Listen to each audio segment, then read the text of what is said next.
Bonjour, c'est Parenthèse, la saison 4. Bienvenue à Parenthèse, le balado pour les familles francophones de l'Ontario. Aujourd'hui, nous accueillons de nouveau Colette Gignac pour poursuivre notre discussion sur l'éducation spécialisée et les troubles d'apprentissage chez les jeunes enfants. Alors, rebonjour Colette, c'est un plaisir de parler avec Bonjour. toi de nouveau aujourd'hui. Pour les auditeurs qui n'ont pas écouté notre dernier épisode, est-ce que tu pourrais commencer par juste t'introduire un petit peu? Oui, je m'appelle Colette. Je vis présentement en Saskatchewan, à Saskatoon. Je suis d'origine, je suis franco-ontarienne d'une petite place qui s'appelle Blind River. Ouh! Et puis, présentement, ça fait 3 ans, presque 4 ans maintenant que je travaille comme tutorat à une école qui spécialise euh, l'éducation virée pour des élèves qui ont des problèmes d'apprentissage. Souvent, on va dire qu'on travaille avec des enfants qui ont de la dyslexie, mais on voit qu'environ 90% de notre population a de la dyslexie, mais ça peut être d'autres problèmes des troubles d'apprentissage. Merci. Alors, Mhm. dans notre dernier épisode, nous avons parlé des troubles d'apprentissage comme en général. Aujourd'hui, j'aimerais me concentrer sur les informations relatives à ce que les parents peuvent faire s'ils pensent que leur enfant souffre d'un trouble d'apprentissage. Est-ce que tu pourrais commencer par nous parler de certains signes précoces qu'un parent ou un gardien pourrait remarquer, comme dans un jeune enfant peut-être? Dans un jeune enfant, ça, c'est très général. Et Mhm. puis, ça ne veut pas toujours dire que les enfants ont des problèmes des troubles d'apprentissage. Je sais que des choses qu'ils vont faire, c'est demander les enfants de faire des rimes. Ça, c'est vraiment Mhm. intéressant. Ça aussi, je dis beau, to, so, mo. Maintenant, tu demandes l'enfant de le faire. Souvent, ils ont beaucoup de difficultés. Ça, c'est comme des tout petits, entre 3 et 5 ans, ils vont avoir de la difficulté. Mhm. Euh, Souvent, tu vas voir des enfants qui ont de la misère à reconnaître des lettres ou des sons qui sont même dans leur nom. Euh, Mhm. so, des fois, c'est pas.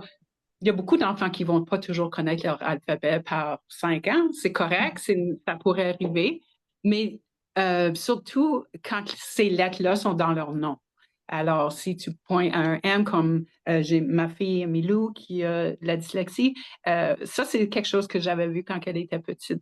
Que, ah, mais c'est quoi cette lettre ici? Tu connais ça? C'est dans ton nom. Non, Mhm. pas du Ah, tout. c'est intéressant que tu dis ça. Excuse, je t'ai interrompu, mais mon fils, son premier initial, c'est le même pour son prénom et puis son nom de famille. Et puis, il y avait beaucoup de difficultés avec reconnaître les W. Alors, Oui. j'ai jamais mis le lien, mais c'est intéressant ça. Pardon, j'ai interrompu. De ce que je comprends, c'est comme les élèves que je travaille avec sont plus âgés, sont plus proches de entre 10 et 11 et 14 ans. Alors, je vois pas ça nécessairement, mais quand je regarde maintenant aux signes qu'ils vont regarder ou quand ils vont faire leurs assessments avec les plus jeunes, finalement, Mhm. ça commence à arriver, en effet, parce que pour longtemps, ils disaient, t'attends que l'enfant est plutôt Oui. en troisième, quatrième année. Mhm. Et ce qu'on voit maintenant, c'est que non, on sait qu'on peut, sans l'élève, avant qu'ils peuvent écrire même, il y a des choses qu'on peut faire. Et ça, c'est un peu les choses qui vont commencer à regarder. Une autre chose, mais ça arrive pas à tous les élèves, mais tu vois ça très souvent. Les enfants qui ont la dyslexie peuvent avoir la dysgraphie. C'est que quand ils ne peuvent pas écrire très bien, et tu vois, ils vont faire des grosses lettres, c'est pas sur la ligne. Mais des fois, ils vont commencer à faire ça quand ils sont très jeunes avec leurs dessins. Tu leur donnes un papier à dessiner, puis ça reste pas dans les lignes du tout. Là, c'est partout, partout. Même la manière qu'ils vont tenir le crayon. Euh, et puis là, ils vont commencer à colorer. Et j'ai déjà vu des enfants, ils vont colorer directement jusqu'au pupitre, là, parce qu'ils poussent tellement fort. Alors, la dyslexie puis la dysgraphie, ben, il y a toutes sortes de choses qui peuvent se mêler ensemble, mais on peut voir ça aussi avec des très jeunes, la manière qui se tient leur crayon. Et aussi, la difficulté à attacher des souliers. Ça peut rester pour longtemps. En plus de 10 ans, il y a toujours des difficultés. Oui, oui, oui, Oui, oui. oui. C'est vraiment Euh, quelque chose. oui. Ça devient plus difficile, plus âgé parce qu'on n'a plus les souliers avec du velcro quand ils ont Il y en a pieds. moins en moins, c'est Oui, vrai, c'est vraiment c'est quelque ça. chose. Oui, Oui. oui. Euh, alors, si un parent pense, bon, peut-être que mon enfant a la difficulté avec la lecture, avec l'orthographe, des choses comme ça, qu'est-ce qu'ils devraient faire? Est-ce qu'ils devraient parler avec leur médecin de famille, l'enseignant de l'école, quelqu'un d'autre entièrement? Je pense que, et j'espère que la première personne que tu pourras parler avec, c'est l'enseignant. Et pour voir et avoir la discussion, est-ce que vous voyez la même chose à la maison? Si c'est ton premier enfant, c'est difficile de savoir c'est quoi les normes. Là, on va juste utiliser peut-être l'enfant qu'on a vu, un petit groupe de jeu qu'on était ou quelque chose, mais euh, commençant avec l'enseignant ou l'enseignante, juste pour demander est-ce que vous voyez la même chose. Euh, dans notre dernier épisode, quand on parlait à propos du fait que des fois, les enfants avec des troubles d'apprentissage, ils vont rester très calmes dans le moment. Pas tôt, mais ça peut arriver. Là, quand je rentre à la maison, là, je vais commencer ma crise où je relâche toute cette tension et tout ça. Mais ils ne le voient pas à l'école. Alors, c'est vraiment une bonne conversation pour voir, est-ce que je vois la même chose que vous voyez quand mon enfant est à l'école? Et j'espère que ces enseignantes, ils commencent à avoir une base à voir ce que c'est quoi les troubles d'apprentissage et comment. Beaucoup et souvent des écoles, il y a aussi des orthopédagogues qui sont spécialisés à travailler, à faire les plans d'apprentissage et tout ça. Ça, c'est un autre ressource que les parents peuvent utiliser aussi. Tu peux aller voir ton médecin de famille et des fois, ils peuvent te référer pour voir quelqu'un, un psychologue, si tu penses que peut-être tu veux faire du testing. Et des fois, ça pourrait être couvert. C'est un peu partout, mais des fois, si c'est ton médecin de famille qui fait la référence, peut-être tu pourrais, ça peut être une place pour les parents. Ça, c'est un commencement, je pense. Oui, ça coûte tellement cher de le faire Vraiment cher. juste toi-même, oui. Oui, Euh, ouais. c'est ça. On Euh, sait. oui. Bon, la plupart de nos auditeurs sont franco-ontariens. Est-ce que tu aurais des conseils particuliers à donner aux parents qui cherchent de l'aide pour leurs enfants en français dans notre environnement majoritairement anglophone ici en Ontario? Oui, c'est ça. Je sais que ça peut être difficile en Ontario. Pour nous, en Saskatchewan, c'est comme même moins. Là, vraiment, j'avais aucune idée comme qu'il n'y avait pas beaucoup de. Il y a des Françaisquois, euh, mais pas énormément. Ce que je dirais, c'est que tu as besoin de trouver une source où tu peux qui est basé dans la recherche. Alors, des choses que je regarderais c'est si tu veux regarder en ligne, qui n'est pas toujours la meilleure chose, mais si tu as besoin d'aller en ligne pour regarder pour quelque chose en français, je regarderais pour quelque chose qui disait la science de la lecture, the science of reading, comme vraiment basé dans la recherche. Euh, Tu peux regarder sur, comment ça s'appelle? Dyslexia Canada, la Dyslexie Canada, tu peux trouver des choses là qui pourraient peut-être être le commencement pour t'aider. Et là, en Ontario, ben, chaque province a leur propre chapitre, en effet, alors tu peux aller voir là aussi. Euh, pour nous autres, je peux juste te mentionner un couple de sites web que nous autres, on utilise des fois. C'est AlphaGraph, qui est basé en Ontario, en effet. Et ils ont beaucoup de bonnes d'informations là. Et aussi Geneviève Boutin. Et la raison pourquoi j'aime la regarder, c'est qu'elle fait des formations en français pour les parents. So, c'est pas pour les enseignants, c'est vraiment basé pour les familles et les parents. Je trouve ce matériel formidable. Alors, ça serait un commencement, je dirais. Et si tu as un groupe le Dyslexie Canada ou quelque chose dans votre communauté, c'est vraiment une place pour commencer, là. D'être entouré par d'autres familles, euh, ça te fait sentir vraiment moins seul.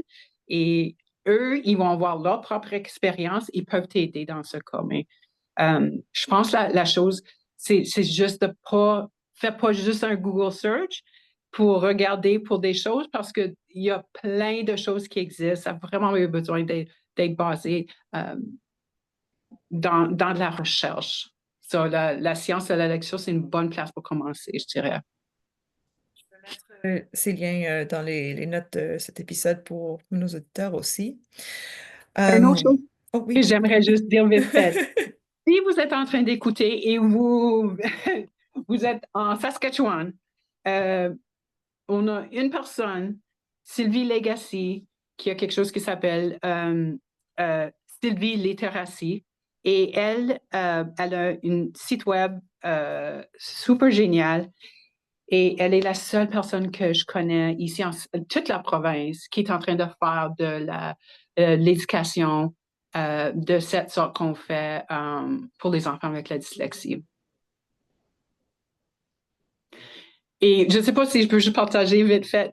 Quand que ma fille s'est fait évaluer, quand on est venu ici, euh, l'école dans ce temps-là était en train encore de faire les assessments. Alors, c'était pas à nous à payer.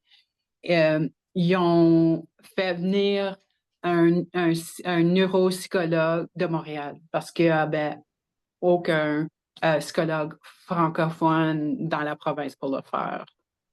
Alors, oui, ça peut être très difficile de trouver des ressources, mais je pense que d'un moment que tu es connecté, et puis comme maintenant, on peut jaser d'ici à l'autre bout du pays, ça nous donne une place pour se connecter et de ne pas se sentir seul.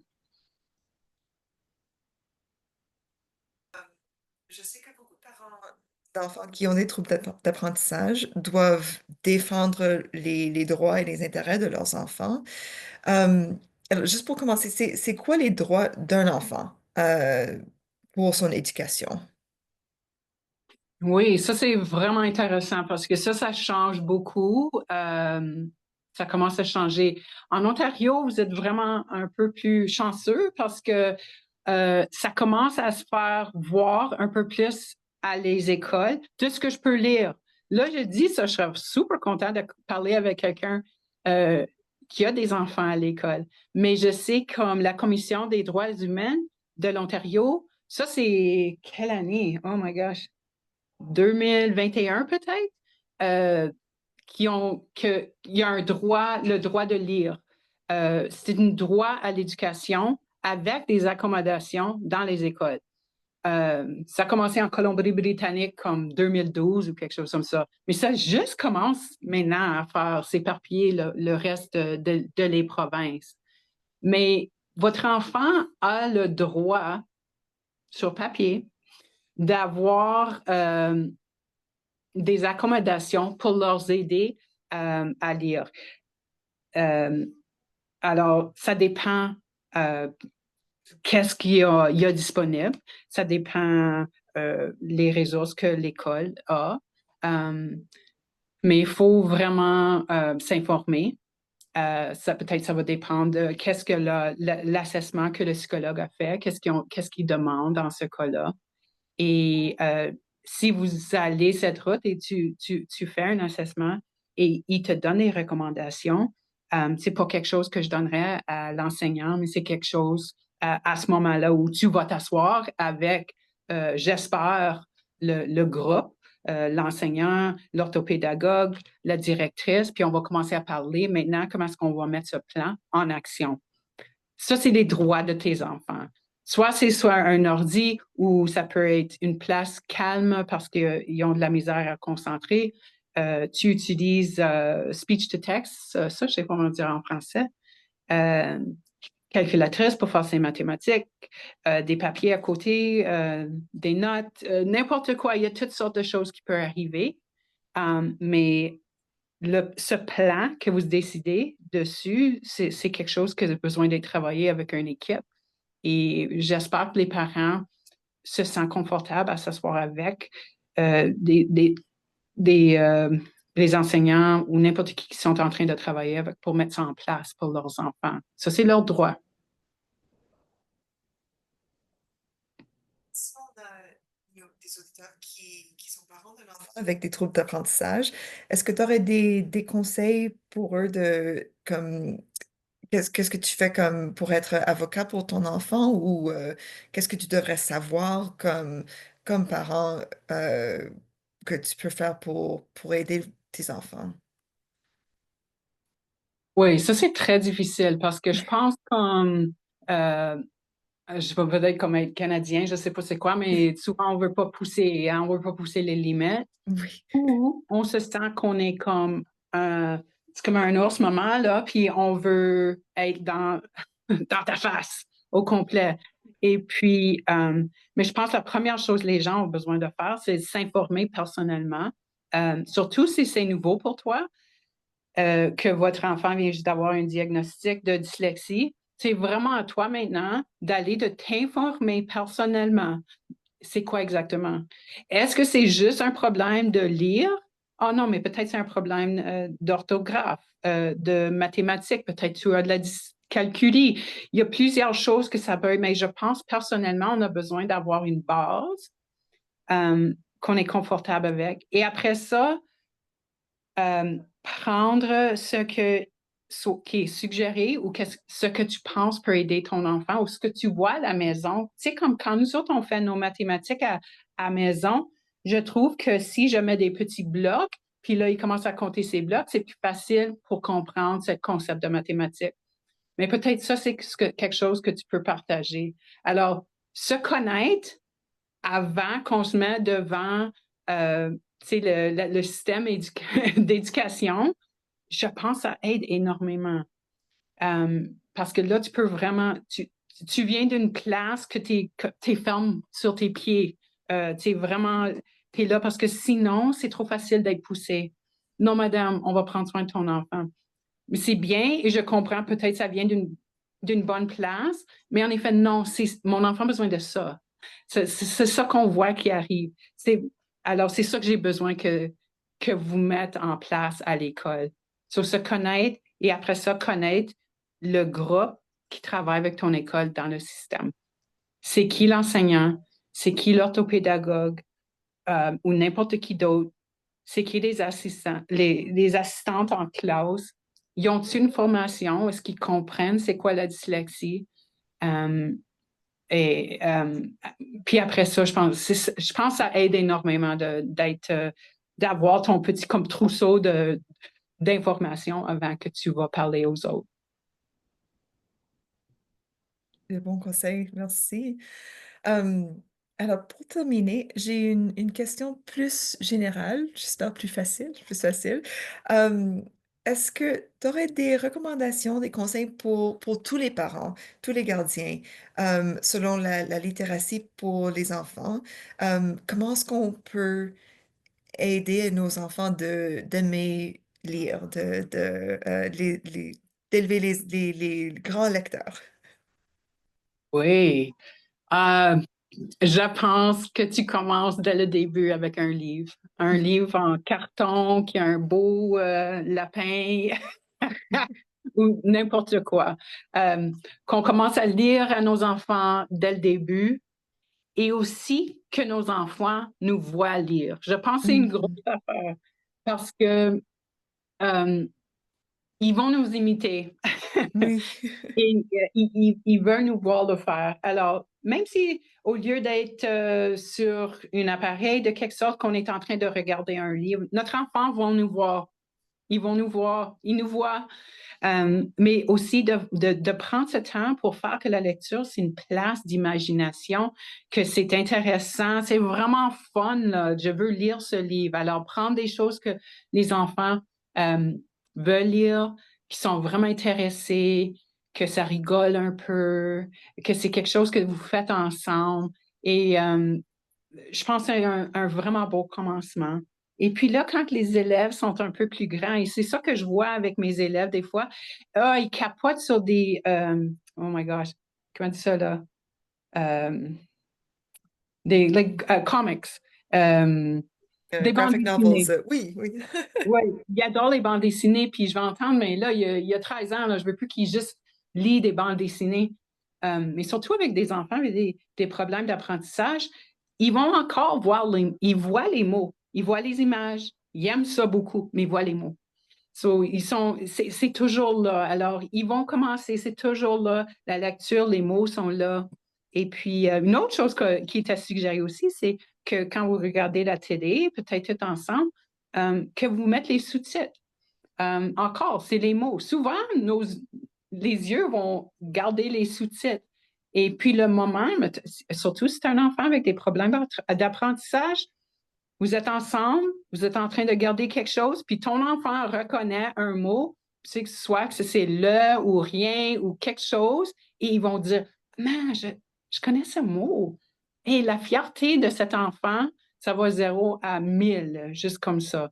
Et c'est juste une autre manière de juste continuellement, c'est juste renforcer le joie des mots, de ne pas être peur de ces mots, même si c'est difficile dans le moment. Une fois. C'est tellement un plaisir de parler avec toi et puis j'adore que il y a des enfants à Saskatoon. J'espère qu'il y en a plus dans le monde qui ont un élève, une enseignante comme toi qui est tellement passionnée, qui veut voir le succès de ces enfants-là. Alors, je te remercie énormément. Non, merci beaucoup, Julia. C'est vraiment, oui, j'ai beaucoup de passion pour ce sujet. J'adore mes élèves et c'est comme, ça vaut la peine. Oui, ils sont absolument, ils ont, oh, il y a un mot, je ne peux pas le penser tout de suite, mais il y a vraiment quelque chose là que, c'est, they're worth it. Je les adore. C'est important. C'était Parenthèse, votre balado à destination des parents francophones en Ontario. On espère vous revoir pour le prochain épisode. À bientôt!